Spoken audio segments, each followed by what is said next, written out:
ಸಾರ್ವಜನಿಕ ಸ್ಥಳದಲ್ಲಿ ಮೂತ್ರ ವಿಸರ್ಜನೆಯ ಕಾಯಿಲೆಗೆ ಬ್ರೇಕ್ ಹಾಕೋದಕ್ಕೆ ಮೈಸೂರು ಮಹಾನಗರ ಪಾಲಿಕೆ ಒಂದು ಮಾಸ್ಟರ್ ಪ್ಲಾನ್ ಅನ್ನು ಮಾಡಿದೆ. ಗೋಡೆಗಳಿಗೆ ರಿಫ್ಲೆಕ್ಟರ್ ಅನ್ನು ಅಳವಡಿಸಿದೆ.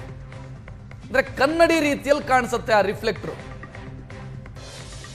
ಏನೇನೇ ಪ್ರಯತ್ನ ಮಾಡಿದರೂ ಕೂಡ ಮೈಸೂರು ಮಹಾನಗರ ಪಾಲಿಕೆ ವ್ಯಾಪ್ತಿಯ ಗೋಡೆಗಳಲ್ಲಿ ಮೂತ್ರ ವಿಸರ್ಜನೆ ಮಾಡುವ ಜನರಿಗೆ ಬ್ರೇಕ್ ಹಾಕೋದಕ್ಕೆ ಸಾಧ್ಯ ಆಗಿರಲಿಲ್ಲ.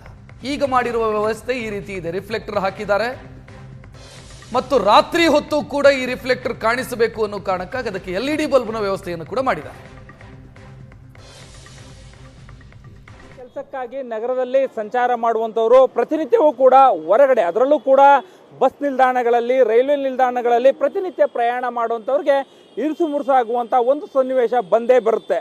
ಆ ಸನ್ನಿವೇಶ ಬೇರೆ ಇನ್ಯಾವುದೂ ಅಲ್ಲ, ರಸ್ತೆ ಬದಿಗಳಲ್ಲಿ ಅಲ್ಲಲ್ಲಿ ಶೌಚವನ್ನು ಮಾಡಿ ಜನ ಗಲೀಜನ್ನು ಮಾಡಿರ್ತಕ್ಕಂಥದ್ದು, ಗಬ್ಬು ನಾರುವಂತಹ ಪರಿಸ್ಥಿತಿಗಳಲ್ಲಿ ಮೂಗು ಮುಚ್ಚಿಕೊಂಡು ಓಡಾಡುವಂತಹ ಪರಿಸ್ಥಿತಿ ಇರುತ್ತೆ. ಮೈಸೂರಿನ ಪಾಲಿಕೆ ಅಧಿಕಾರಿಗಳು ಇದಕ್ಕೆ ಒಂದು ಯುನಿಕ್ ಆದಂಥ ಐಡಿಯಾವನ್ನ ತಂದಿದ್ದಾರೆ.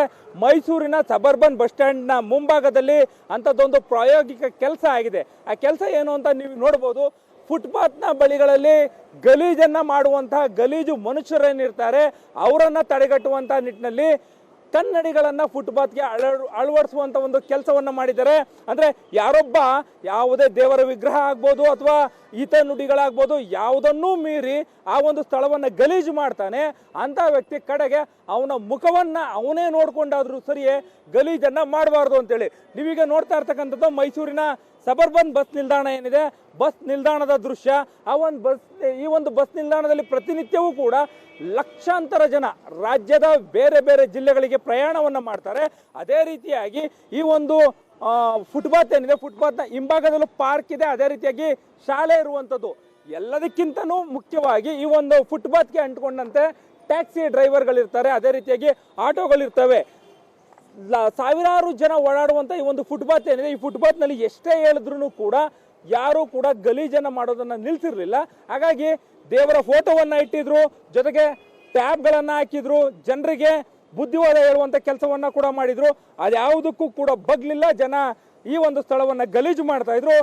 ಈ ಒಂದು ಸ್ಥಳವನ್ನು ಶುಚಿತ್ವವಾಗಿ ಇಟ್ಕೊಳ್ಬೇಕು ಅನ್ನೋ ಒಂದು ನಿಟ್ಟಿನಲ್ಲಿ ಈಗ ಪಾಲಿಕೆಯವರು ಕನ್ನಡಿಯನ್ನು ಅಳವಡಿಸುವಂತ ಒಂದು ಕೆಲಸವನ್ನು ಮಾಡಿದ್ದಾರೆ. ಇಷ್ಟು ದಿನ